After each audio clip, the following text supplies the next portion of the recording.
And we're live. Hey guys, welcome to the Designer Show on this lovely Friday with a heat wave about to hit the country. Sounds like we're going to get some really warm weather coming up here. So get your air conditioning going. How's the air conditioning in your house, Renee?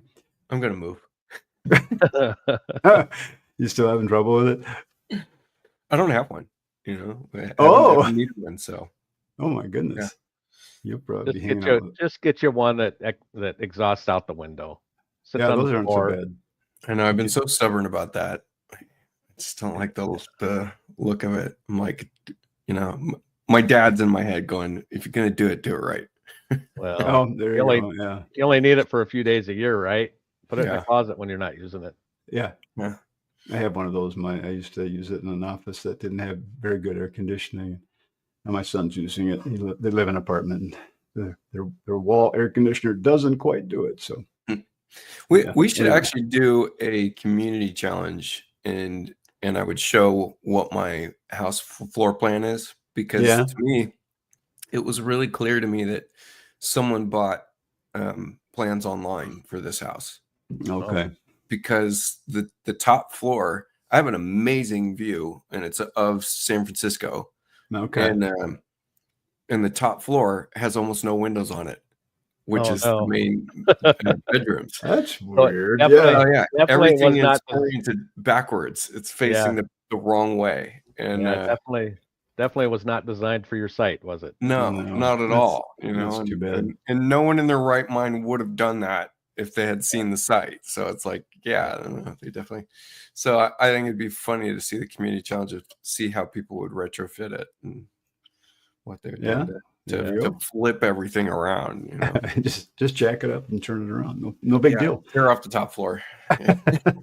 Anyway, all right. So welcome everyone. Paul, Robin, are you on a plane heading? Oh, you're on the way to the airport. All right, cool. That's amazing. Nice. And I got a new member, Hannah Crosser. Hi, Hannah. Hey, Hannah. Oops. Thank you. I hope you find some good stuff in there. I have a new series on my, I'm going to plug real quick. I have a new series on my YouTube that's about cloud. And it's not necessarily geared towards Chief. In fact, I don't think I've said anything about Chief yet, and I'm 5 videos in. So it's just about. What do you mean it's about cloud? Just understanding what cloud is, understanding how to set it up, understanding how to share files, understanding how to manage your computer. So I've just been doing a series on that. Yeah, that's a good idea. Yeah, people usually have a lot of questions about managing files. So, and of course, we're going to throw another kink into it today, talking more about the Chief's project browser. So that's the idea. Was it going to make our lives easier or harder, or about the same? I don't know. I guess we'll talk about that a little bit. But before we get into that, real quick, let me just share my screen here.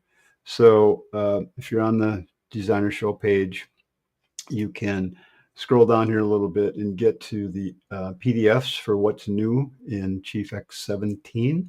So that's the link right here below the video in the chat.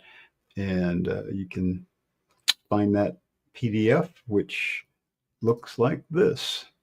So then it's still in public beta, so I don't think Chief has this readily available on the site. I think you have to get the beta and install it, and then you'll get this list. So when you're on the Chief Architect website. So anyway, this will give you an idea. I tell you, every time I'm looking more at the software, and it's got, it's a short list. It's 4 pages long. But geez Louise, they've made a lot of improvements in the software. Just stuff all over the place that's not even on this list. Yeah, a lot has changed. Yeah. And actually, I want to bring this up too, and I want to push you, Dan, because I know you've been on the fence. I really want you to go to Chief Academy this year, because I think we got a lot to talk about. And I hope anybody watching this goes as well, because I know there's already a lot of confusion about using the new project browser, but there's a lot of tools that are in this version now that oh yeah, you know what, I got a link too. Let me see if I threw it in there. Chief Academy, so I'll be there. John, you going? I'm planning on it. I haven't signed up yet, but I'm planning on it. I'll be there. It's a great opportunity to meet the people at Chief Architect. Yeah. And then other people like us that are there, and I think it's going to be a big one to go learn this year, because there's a lot to learn. You might want to change your workflow a bit, because there's a lot of things in X17 that could really improve your efficiency. And that's true. There is now no excuse for not modeling in a 3D view to me now. Pretty much. And that takes practice, but the tools are all there now. Yeah. If you sign up for the Coeur d'Alene thing by July 1st, you get 10% off. Oh, is that what? Okay, nice. Yeah, I had already gotten mine. Click on sign up there and see what the date actually is. Oh, let's see. Where are we here? Is this it? Coeur d'Alene Inn, yeah. Does it talk about the discount there, or is it already passed? I don't see one. Oh yeah, it's got the little slash through it. That looks like it's 10%. Yeah. Oh, it's normally okay. Yeah. July 1st. They bumped the price up. Prices went up just like everything else in the world. So okay. All right. Well, I'll look into it. I was kind of taking a chill years here, but we'll see. You're gonna miss us if you don't go. Well, I know I already miss you guys. So, all right. So enough of that for now. But anyway, get your handouts, and I've got some stuff I've been really working hard on too. So we'll have some fun coming up here next few weeks. Let's go get out of here. So let's talk about that project browser. Renee, why don't you take control here? And all right. And you get in. You and John have been into it a lot more than I have. So hey Margaret. Hey, Margaret. Yeah, and Marnie. Marnie, hi Marnie. And project browser, yeah. I did a video on it that I thought was short, and it was still 25 minutes long. that is short for you. That is short. Project browser is a fun little thing. Okay, so I'm just gonna put it full screen so you can people can see a little better. Yeah, I think Zoom, is it working okay for you? Yeah, this is doing all right. I think one of the most challenging things about understanding this is that not so much that we have a project browser window that we had before, and it has some new capabilities, but that we're missing things in the file menu that would leave people very confused. And and so we don't have a new plan anymore. Well, let me start off by asking: have you guys upgraded the X17? Yes or no. It'd be kind of good to know if you're doing it. And the other thing about project browser that's so much different than the way we're used to running Chief Architect for all the years we've been running it is that all of your Chief Architect files are now stored in Chief's database, not in separate folders on your computer. So the only way you access those files is in Chief Architect. You can export them and send them to people and do all sorts of things with them. But if you go in to look for them on your computer, they won't be there because they'll be in one data file in Chief Architect. So I'll start with that. And then Renee, why don't you take it? We can even start back further. Why did we implement this change? And I've seen that asked a lot. Who asked for this?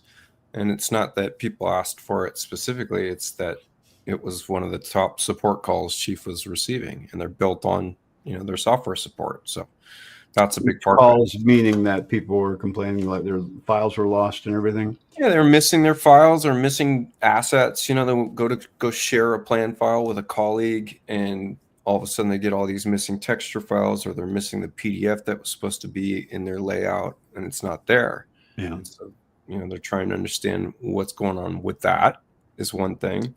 And then on the PC side, people were getting corrupted data files, and that is also about things just inherently living on a cloud-based machine, and Chief has no control over that, and then it would cause confliction in the core data files of Chief. So these two big prevalent problems that they were getting all their support calls on.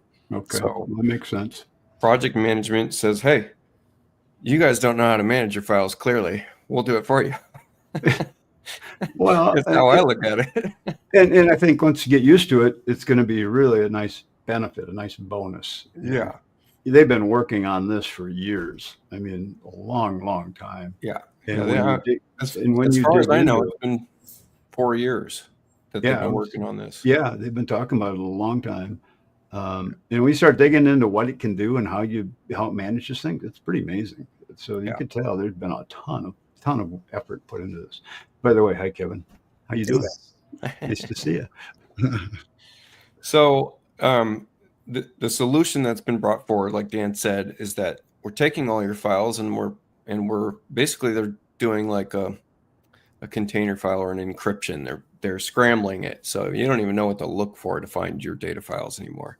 Yeah, and that's you have to have Chief Architect open to access these things. That's the only way you're going to be able to do anything with them that's meaningful. You want to pop into preferences for a second and tell people how to turn it on and off? Yeah. So if we're in preferences and you're on a Mac, you're going to click on the Chief Architect text menu. Otherwise, we're going to be in the edit menu for preferences. And then we have a little side panel here, project management. Use Chief Architect project management. So if you turn it off, it'll be the way you've always used Chief Architect on folders and everything like that. So when you first install this, many of us on the show are going to be migrating, right? We've got some previous version that we're coming from. We're not necessarily starting here. So when we're migrating, when you turn this on, Chief is copying a lot of your data to its managed area of where it's keeping it on your machine. So when you turn this back off, we're reverting back to the data that we kind of copied from in some aspects. Some things are just, pointing back to what was there before. So it's kind of a process, clicking back and forth, and there's not a whole lot of reason to do that. I would say, hey, give project management the old college try. Really, really try to fight to learn to love it, because there's a lot of things to love about it. And then there's a few things it's only going to get better. Yeah. We already know there's going to be improvements coming in the full release of X17, and according to some people at Chief, they're saying that's going to be at the end of the month. So, oh wow, okay. I'm looking forward to seeing what new things come through in terms of project management. And eventually it'll be in the cloud, so we've been told. So that Robin had a comment about she likes to save her files in Dropbox or Google Drive. So what I've done is I've set my data file, the backup file that Chief creates for all my projects, that's in the cloud. That's in my Dropbox. Yeah. So talk about that next panel, Renee. Right here. Yeah. This section, you mean? Yeah. Yep. Backup managed resources. This sets a backup, and this is I've seen complaints about this already, because they're like, okay, this takes way too long. Why? The software's too slow. This is backing up all of your projects, all of your assets, your user library. I mean, we're talking about preferences, your default settings, and well, not default settings, but preferences and your templates, everything. So it's saving everything, which that's a lot of data. Yeah. And so that's why it takes a while. Mine actually has a glitch that I have never wanted to repair, which is that it does not save my user library, and I prefer it that way because it doesn't take me as long. But this is the way it's working right now. It's going to back up the entire system, and it makes a backup that is just an archive. So you can open it up if you wanted to and just extract contents from it. It's basically just a big zip archive. Yeah. And, what is the retention? What's the retention? Keep 14 for 14 days or 14 sets of backups. 14 times. Okay. 14 backups. Yeah. Yeah. Before, it kicks it. And then it's kind of like it is now with the archive files. Once you get past 14, then it kicks in a message that says you want to delete some of those old ones. Yep. So, I mean, this is one way that Chief is backing up our projects that we know we could count on. And then we still do have our auto save and auto archive files. So where are those? where are those archive files going to? Because I was messing with that earlier today, and I didn't have anything in my archive folder. You should. If you go to folders and show all program paths, then visible user settings would be, you could show in Finder, show in Explorer, which is that little button right there. And then this will show me, here's my core data file in archives. The archive files from project data was not showing any files, even though I set up to archive it every time I save it. So you're on a Mac. The Mac has. No, this was on a PC. This was on a PC. Should be in your documents folder where it keeps all its data anyway, all its stuff. Your Chief Premier X17 data file. Well, mine's working fine. Okay, yeah, mine's working all right. And I mean, great reason to call them up. I'm sure they're getting all kinds of phone calls right now. So, yeah, they'll be glad to hear your voice, John. Yeah, that's right. And so backing up, these are two places that we have kind of an automatic function. And then on top of that, once we finally get into like starting to create a new project, and I mean, let's just start from the basics. When we just try to go open a plan file, there's all kinds of new, menus popping up that we've never seen before. These are all new, right? Right. So these are projects that I have in existence in X17, but if I wanted to go open up some old file, I have to hit browse down here, go find my projects, go find some previous file that I want to work on. Now, at this point, you can open it and make it a project that's part of Chief's project browser, or you can leave it alone where it's not part of the project. So it's going to prompt me right off the bat. Do I want to import this to a new project or an existing project? Now, existing project has some function that might be really, really nice, which is that, let's say I have a template and that template already has views pre-sent to layout. Well, this is an opportunity to send it to an existing project that already has that layout, link it up, and then extract it. But now we're getting into complicated stuff. So right. I understand why we're getting so many, confused ideas about what we're even doing here. So exactly. Go back to your list of projects you have open in X16 or X17 and your projects, and talk to us about how to pare it down so you don't have so many projects open. Okay, well, so there's two ways. Out of the box in preferences, you're going to get in the project browser panel here, you're going to have this unchecked. Use advanced tags. It's going to be unchecked. And you're also probably going to have show default documents checked. And so what this does is it shows us our plan and layout templates, which I don't use those because I have my own template that I'm just copy pasting every time. That's a new process for me. And then we have common documents, and these are things that you can always link to on the fly. This is, your opportunity to put something like a PDF that you're always going to have in, every walkout basement project you're doing. Is that something you added, or is that part of the project browser? That's part of it. That's part of project browser. Yeah, and you might just have that turned off. And we've got a couple options here, which is we might show default documents, so that icon might be turned off, which that's going to hide plan and layout templates and common documents. And so how do you get, how are you managing? You don't want to have 10 projects open at one time. How are you getting rid of 5 of those? So and this is going to be a little bit confusing as well, but we can right click on any project here, and there's this cute little heading right here, new folder, and then there's another little folder, and then there's another new folder. And you're going to be like, which one do I click for a new folder? And that's going to feel really funny. And we've already beat this to death, by the way. And I know that Chief's going to change the name of this so that that's not so confusing.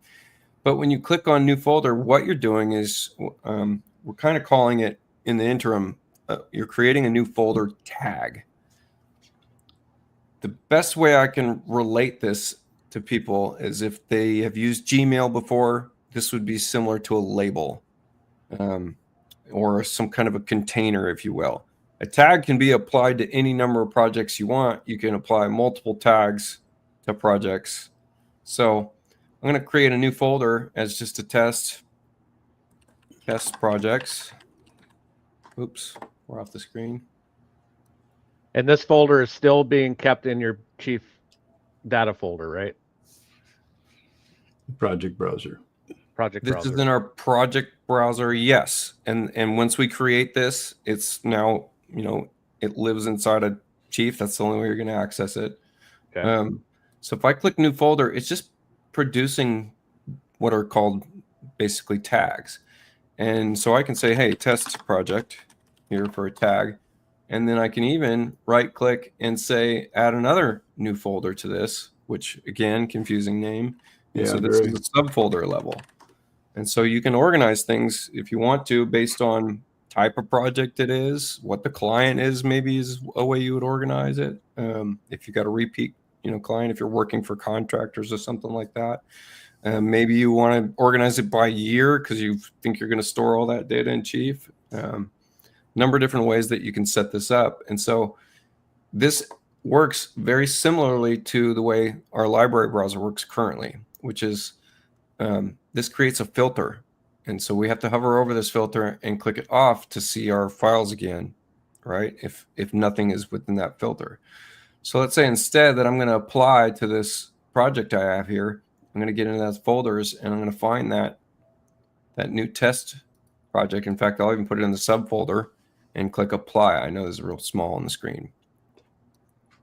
So now when I go and click on that test project, it will show me just this project filtered down. So this makes it, easy to kind of filter to certain things.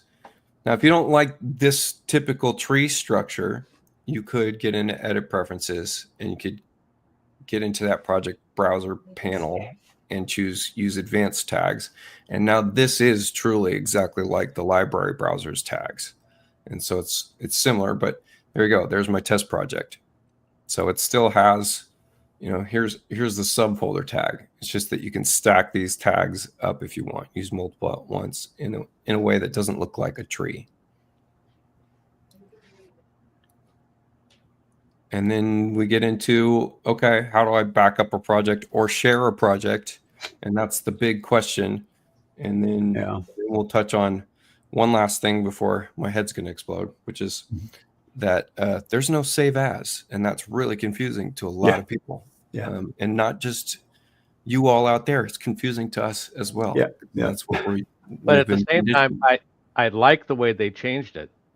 Yeah, and there's a conversation about it being, if we called something save as, it's not a true save as. So I get the argument there, but something about it, my brain I'm like, I don't care that it's not a perfect save as. I just want it to be there. It's also not a perfect folder, and it's not a perfect a lot of other things too. Yeah.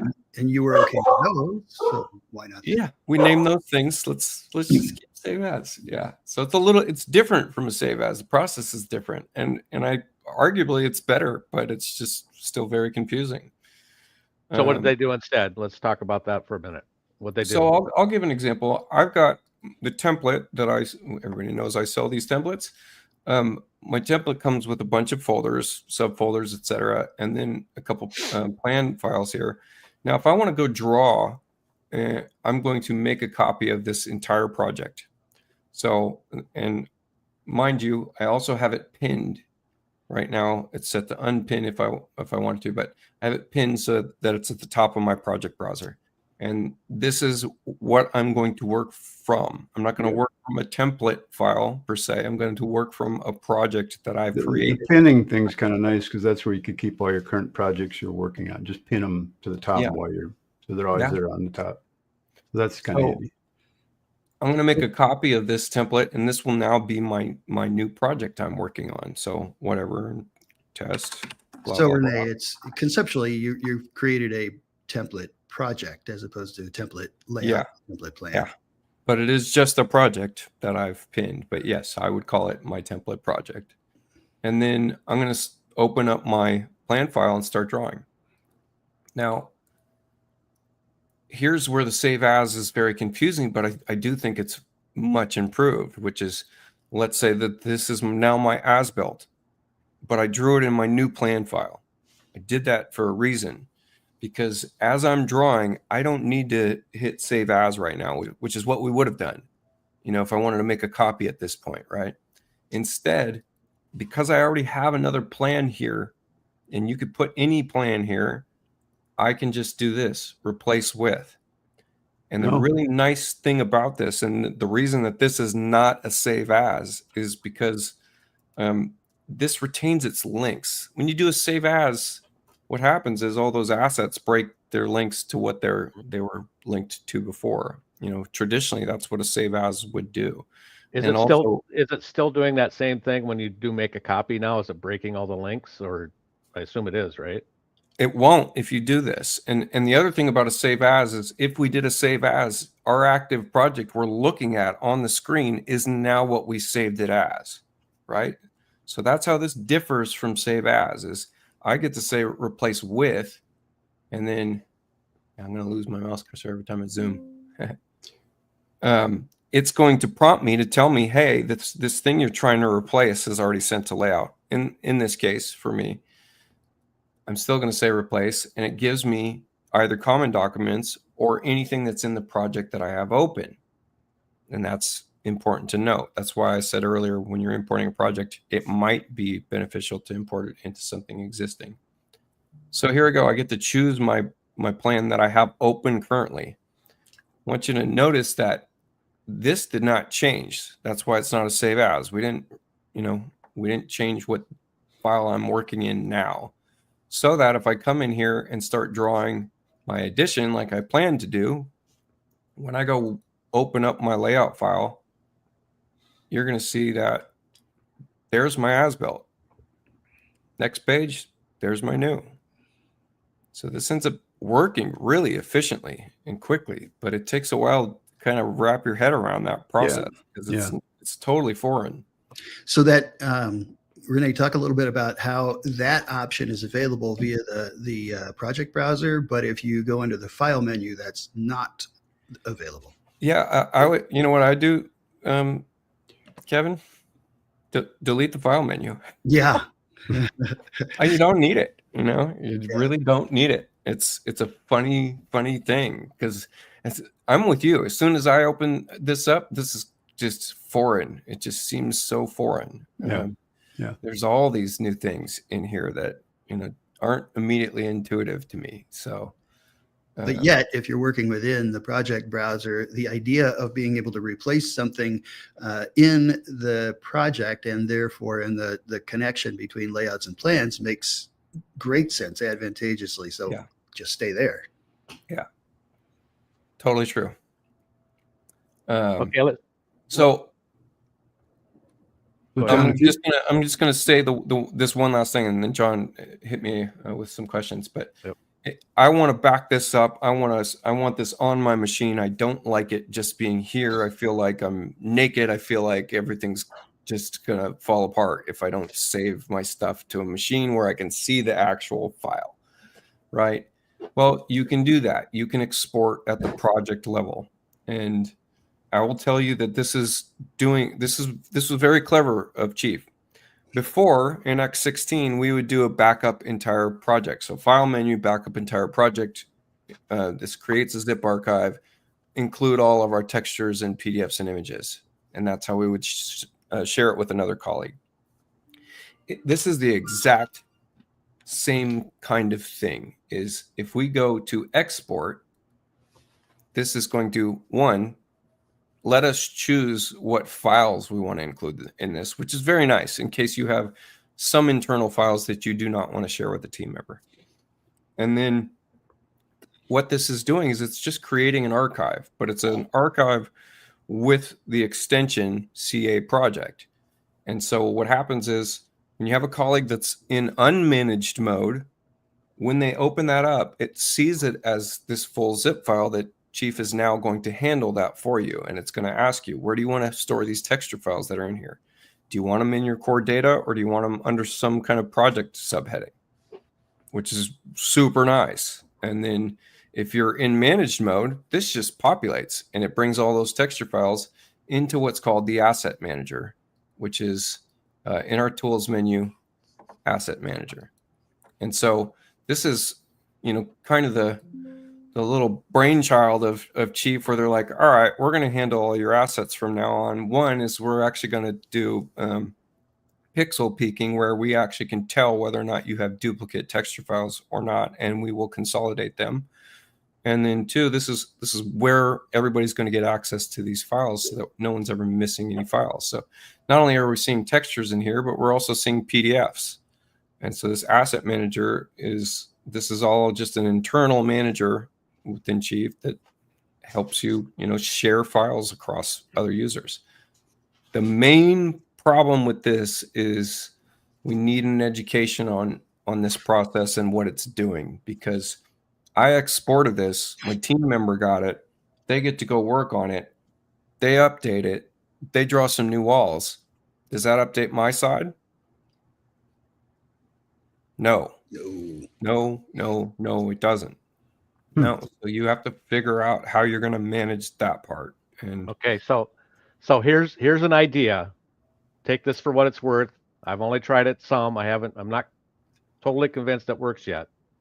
But like, I don't remember if we were on the show last week or afterwards, Renee, you were talking about the delete for the project and how it gives you the opportunity to export and delete. So what I've done is I've set my archive up so that it archives when you save it. So the flow is you save the project, you go to the project, you click on it, you right click, delete, tell it to export and delete. Now it's off of your computer, right? And you're saving it to a cloud, Dropbox or whatever. Your coworker picks it up, works on it, does the same process back. You open it from that cloud file and get it into your project browser. yes, exactly. So we'll just go over that again. I'm going to, in this case, and this is a delete is a scary word for someone that's worried about losing data. Before you do that, show us the auto archive when you save it, because I think for me that gives me a lot of comfort knowing that it's been archived when I saved it. So edit preferences, and this is in file management, and there's a setting that you can auto archive files at previous save. And so that's what I have mine set to as well. It's very easy for me to hit Control S on my keyboard or Command S. So hit Renee, save. go to the file menu and go to Manage Auto Archive down there toward the bottom. That'll up, right there. That'll take you to that folder where the archives are being stored for this plan. So Chad, this answers your question here. Any chance of accidental delete? If I'm saving it, you do have to hit a confirm when you delete. Right. There's that part. Yeah. And it's a modal window.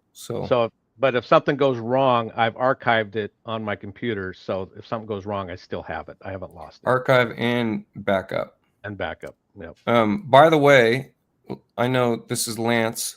The backup tool does back up one's user library. Yes, it does. What I had mentioned earlier was it doesn't back up mine. So mine's glitched out for some reason, and I'm okay with it. I prefer it, so I'm okay with it.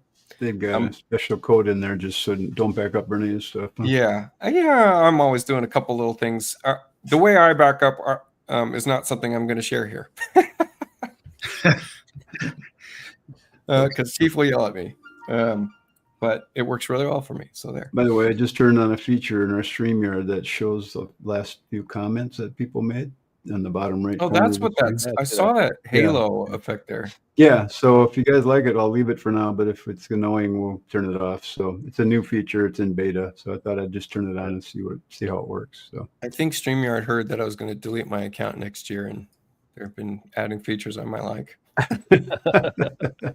Anyway, back to sharing with our coworkers. All right, so we're going to export. We're going to delete. So we hit delete. Here's our options. This is your opportunity to really screw some stuff up. Chad is hitting this, and not this. Right. So if it makes it feel better for you, just export it first until you get comfortable hitting this third button instead of this But button. that just exporting it first opens you up to projects that aren't keeping up with each other. Say that again. Yeah, that's If you right. just export it, now somebody picks that up and works on it. If you have so many export files out there that are on your computers, the plans are still on the project's still on your computer, you have an opportunity to mess things up. If you come up with a workflow like I'm suggesting, it seems like you minimize the opportunity for conflicts because Okay. I mean, this right? is. I would point people back if they're interested. Go buy 1 month of my YouTube membership page and go watch the cloud series, because I do go over a process for this, and I go over it in detail. Okay. And so, I have a system. It's very similar to Kevin's system. I think, John, you have a similar system as well. Dan, he disappeared for 2 months into the hills of Chattanooga or something like that. And we don't know what system he uses. But he came down off the mountain with a big stone tablet. Yeah, he did. Yeah. And a Yes, whole bunch of, Hallelujah. and the Pro Academy. So there you go. There you go. Hallelujah, brother. So my system is, I'm just doing stuff in file naming conventions, and this causes a lot of file bloat, but I am never missing anything. I have every version of anything I've ever drawn.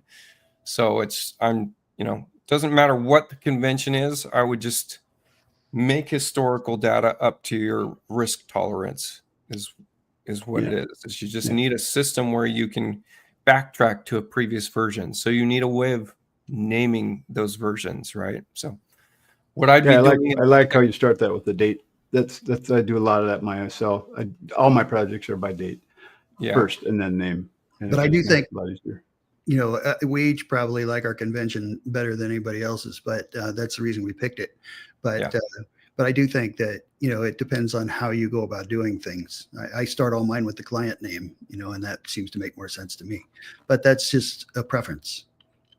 Yeah, I mean, this to me is, I just know that this is truly a historical hierarchy, because it's organized by date first. Yeah. So how does somebody in your system, Renee, if you're working with somebody and you're giving a project back to them to work on, how do they know which one to? How do they know that the last one that you work on is actually there? That you've actually? Is there any way that you have for your coworker to know that you've actually exported it, so that's the one to work on? Just by the date, yeah. I mean, if they're going to go work in it and then they see that it's literally today's date, they should know that that's the one they're going to work on. They're going to know that. I'm also going to message them and say, hey, I'm out of it. I'm exported. I'm finished with my work. There's always going to be that part of it. I don't think that's going away anytime soon. I mean, you can build some automation that says, hey, that file got updated. You could do that with like a Zapier integration or something, but to me, it's just phone call, text, email, telling them, hey, I'm out of it. I've saved it. It should be there. And as long as the date is there and it shows up for them on their end, they know that their process is they make a copy of this. And what do they do next? They put their initials on their copy. That's the RR is there. And so this person, worked on this version. And then when they were done, I copied it and I made that next version. In my workflow, I would just open that last file, import that last folder. Yeah. And then when I export it, I would put my initials on it. Gotcha. Two things to address, Renee, as you're rolling on in this great explanation. One of them is multiple collaborators before you get your project back into your control, as opposed to one-to-one.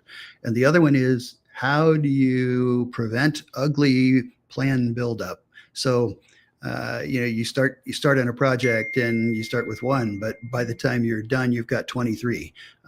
But you really only care about the last 3 or 4. So how do you manage ugly plan buildup in your project? Inside of the project itself? Yes. I'm going to export previous versions. But other than that, I would have the same folder structure. So here we go. We're over here in test blah, blah, blah. And I'm going to make a new folder, and this is going to be archives. Or this can be, here's another way of doing this is add a new folder. And now this is going to be whatever our date is today, because I can't see the screen, 250620. And then this is design review A, and it's version 1 of it, and blah, blah, blah. So that's going to be, a version of this. And then being able to kind of take all these, we get a drag and drop in X17's project browser. That part's really nice. So now I can just make a copy of this within here. And so there we go. Now I'm on design review B.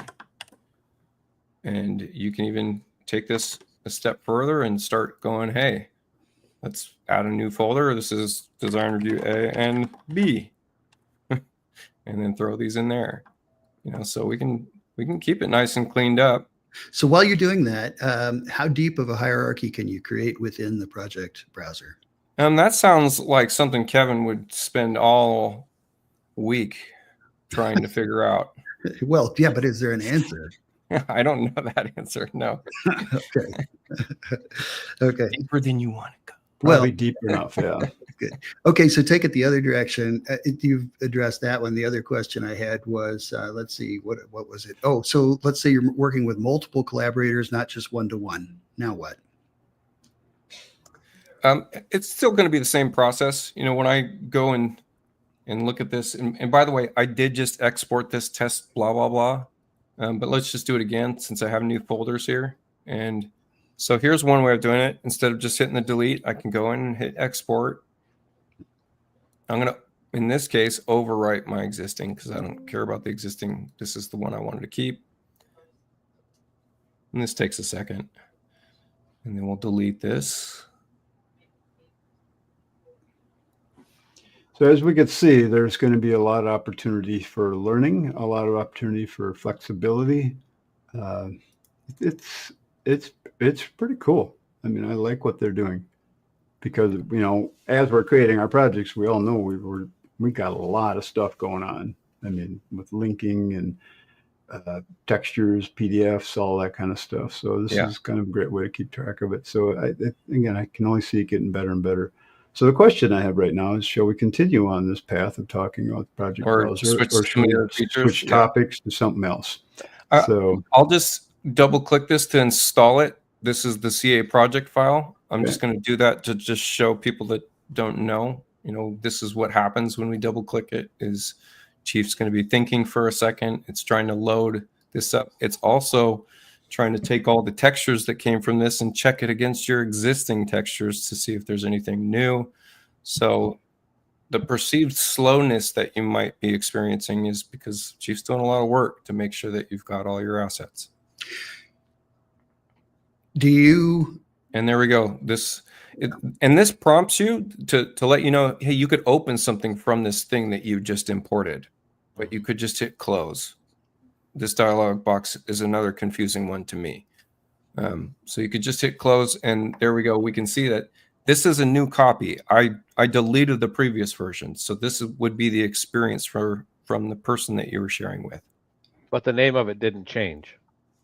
The name of it didn't change, yeah. Because you just overwrote the other one. And then just to show you this, even though this looks like Chief Architect icon, I'm not encouraging you to go break your system here, but you could, if you showed file extensions, you could change the extension to zip, and this would open in a zip file. Or you could just choose to open this in some kind of zip file. And that's what they're doing. They're just creating their own. They're creating a zip file, and they just named it with their own extension. You know, it's all the same stuff in here. Okay, cool. So Renee, how would I make some cool materials for my plan? Yay! All right. That's on our list of new features. It looks like a pretty big ad that they put into the program here for creating materials. That's a huge ad, and I don't even think people just know how big of an ad. Mine's going to look very different from yours. I'll just tell you that right now. Chief Chief comes preloaded with Dustin Cruz's tile builder, his cloth or upholstery builder, and probably his floor material builder. I think it has all that stuff in it. And but the broader scope of this is that we're now allowed to open up what are called SB-SAR files, and this is substance-based files, and so these are materials that you can get from anywhere on the internet that has them. Gumroad, a Substance themselves has a big user repository. I can't think of another couple ones, but why I'm saying that is I've got a ton of these because I have the Substance suite. So when you go to do select a builder, so let me back up a little bit here. 3D menu, material builder, and this is a modeless window, which means you can still work in Chief and have this open on a second screen if you wanted to. So material builder brings up this. Let's just make it a little smaller on the screen. And out of the box, you're going to have Chief Architect's tile builder, wood builder, etc. And this is a way that you can, on the fly within our own, native preview window, set up parameters for type of tile you want. Here's a 2-1 tile. We could show a chevron tile, and you can see here, this is a node-based tool, meaning that it's just plugging in parameters and it's adjusting on the fly as you go. So you just expand these sections here, and as you do that, you get new parameters that you can possibly test with. So tile layout 1 color, 2 color checker, 2 color random. And then once you're done building what you want to build, you just get to add this material to the library and start using it, which is really cool. Yeah. And I went so fast, people didn't, get hung up on this, but these are all third-party files that are substance files. So how long should it take an average person to be able to, by average, I mean not you, to make a material? I think it's pretty quick for those that are already familiar with Substance. It should be very quick because this builder has been around a long time. It just was never integrated.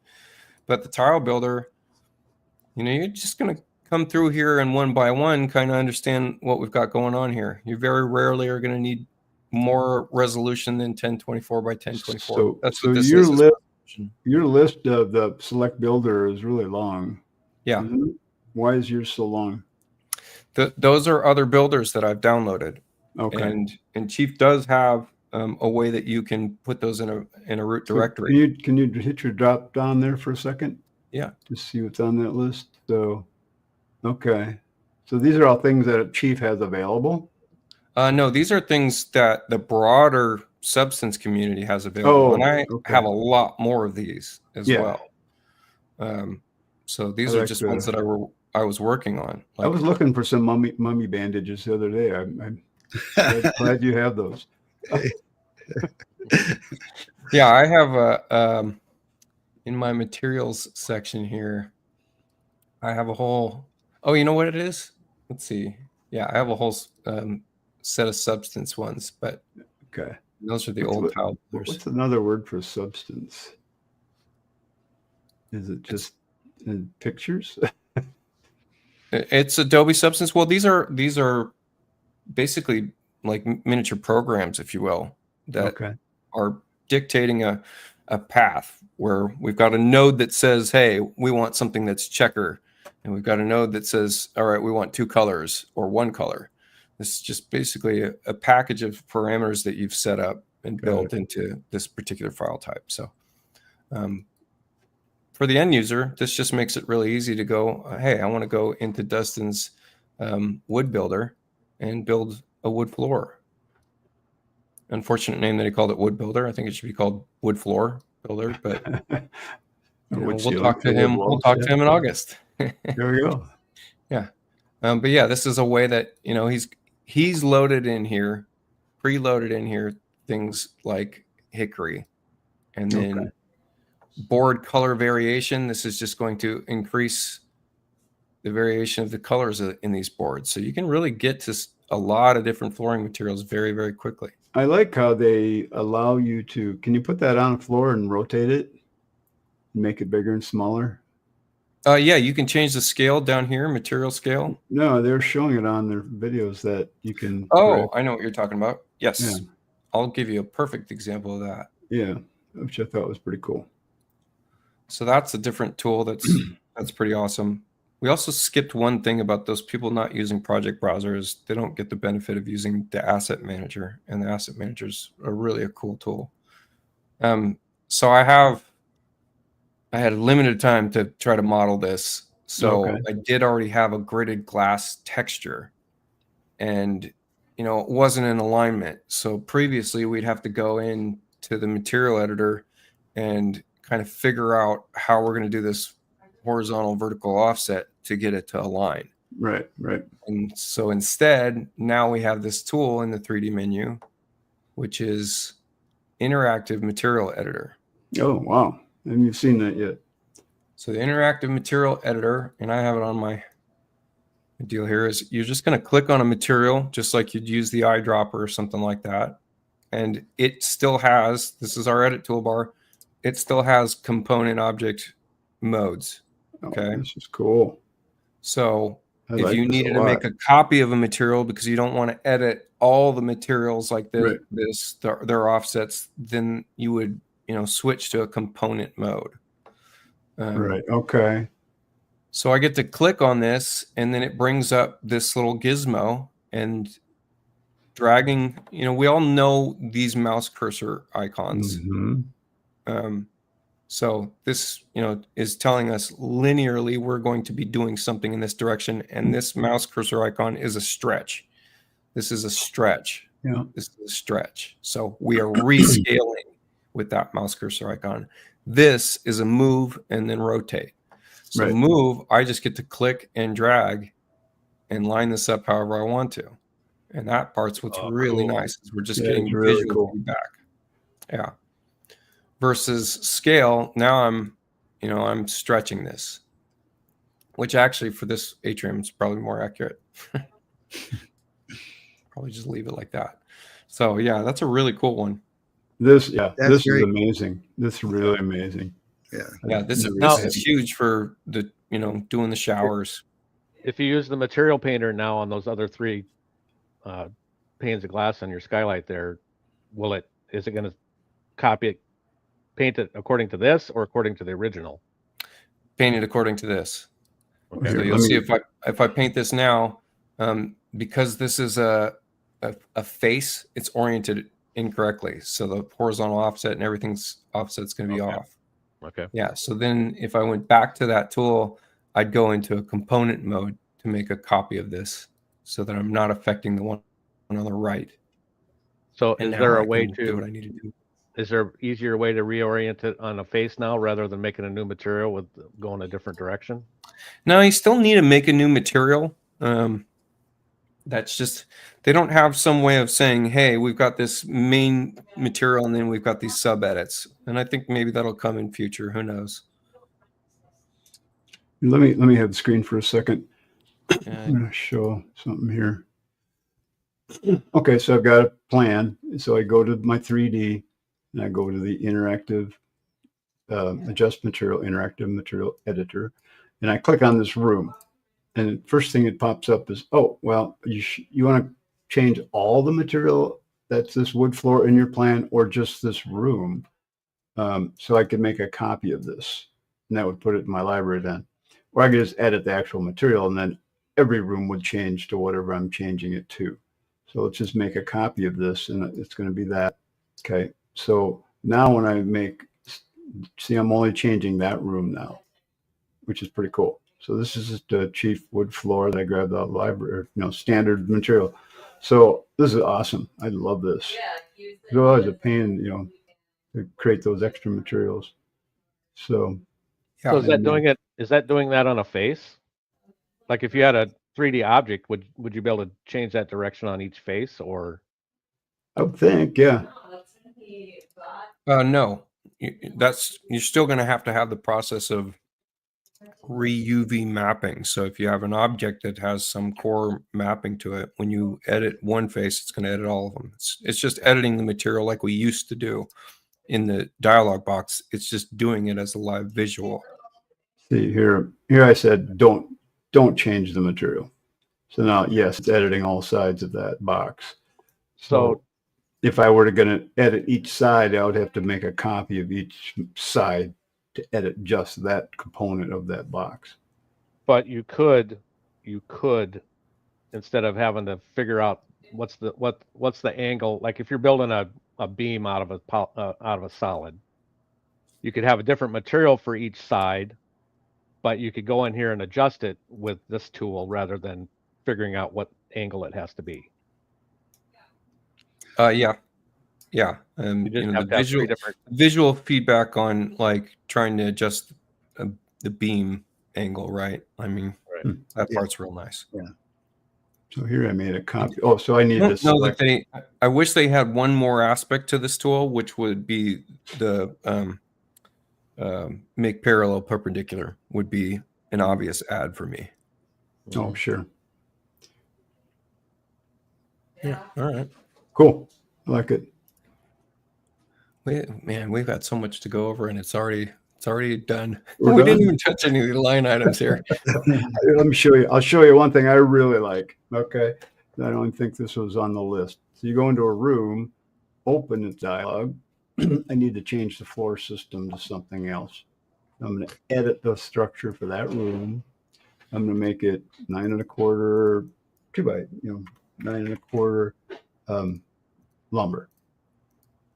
All right. So I would always have to. Where's my lumber? What do we got here? Construction.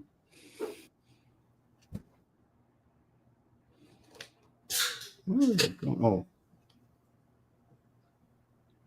Oh, Joyce lumber. Jeez, you changed that list quite a bit. I would always have to set the width. Chief used to have just one width for all of your floor framing. So now I can set the width just for that room now, which I could never do before. Used to have to do, if I had trusses and joists and I-joists and framing on different floor systems, in my plan, it would build them all based on the default of the one default we had for the entire plan under framing. So now we can do it per room. So that will you go to that framing members section there? This is, to me, this is one of the coolest things they've done. To this, or yeah, go ahead and hit define. Yeah. Okay. So in your template plan, if you're someone that's doing a lot of different construction configurations, this is your opportunity to put this in your template plan. You can make a copy of your joist lumber and say, okay, now this is, spruce lumber, for instance, or I'm putting in webbing or like a floor joist, but it's this, specific setup, or, I'm doing all this information will translate to your material list too. Yeah. Yeah. And so on the fly, it's really easy to go to your other configurations for a different project type. Cool. I'll show you something that's, my super geek level of messing around with this dialog box that I've been working on. Let me see. Can I steal it from you? Yeah, go for it. Here you go. Oops. So I'll make a copy of my template again. That's blah, blah, blah. Blah, blah, blah.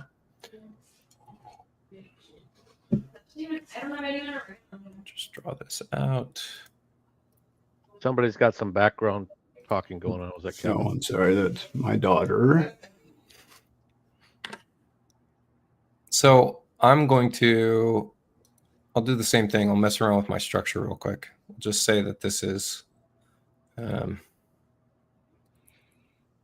say this is a 2x12 instead. Now, if I build the framing for this room, and you guys know about my detail system, I'm driving 75 details from some central place where I'm setting things up here. My floor framing members I now have an option. For people that don't know this, this is a schedule that dictates all the annotations for all my details. So I have this item now from model. And when I do that and I go back and I built the floor framing for this, all I have to do is open this up and close it down. And then if I go and look at all my details, if they've been updated, and we'll see. Let's see if I got this done on the fly or not.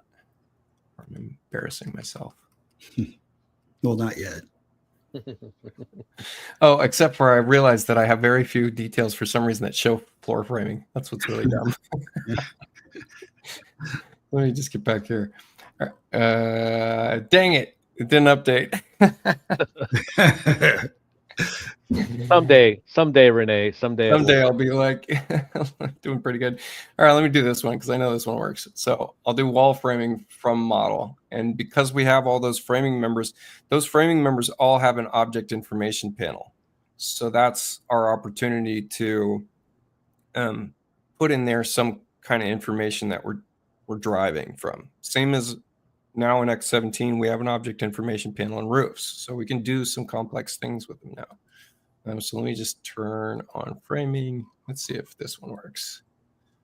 Yeah. So this isn't going to change the CAD in your detail. It's just going to change the label, correct? It's just going to change the label. That's it. So it's just driving my annotations. So, it'll drive this is what it's doing. Yeah. So, I mean, it's working towards finally being able to do automatic annotations based on your model. Yes. Which is just super exciting for me. Yeah. So can you answer Norman's question here about the blocking? Can blocking width be set as a preference, or is it still set at 1.5 inches? Blocking width. I don't know because I never do that kind of stuff. I just handle that kind of stuff in a detail. One of these days we got to get Ethan in here because he's done such a deep dive on framing. So let's see. We're going to frame this wall, and then we want to look at the wall detail. Is that what we're looking at here? And then that'd be a wall or a floor has blocking. And then we're just doing blocking. Yeah. What's our framing members, framing type, automatic framing? Yeah, I don't see any designation. The word for it might be called bridging, blocking or bridging. Floors might have bridging. So this is use automatic wall bridging. So that would point me to, framing types.